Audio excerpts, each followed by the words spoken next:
Companys, estic congelada, al igual que tots els productes que ara mateix m'estan rodejant. Peixos, mariscos, carns, plats precuinats. Estem a una empresa del Castelló que es dedica a distribuir productes congelats i els seus treballadors treballen a 19 graus baix zero. José, així comença el procés, veritat? Així és, Ainhoa.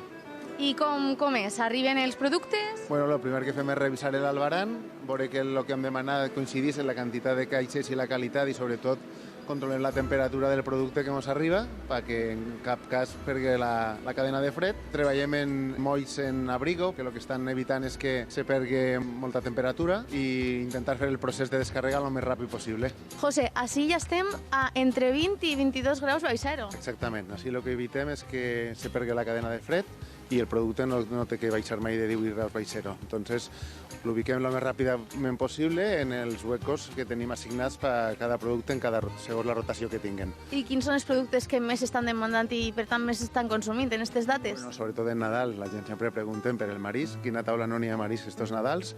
En la comunitat valenciana podem parlar sempre de la gamba vermella, del llangostí de la zona de Vinaròs o del Mediterrani i sobretot dels carabineros, dels famosos rojos que tant ens agraden, no? I últimament molta zamburinya, que està molt de moda, i per supost productes com el llomàntol o alguna delicatessa.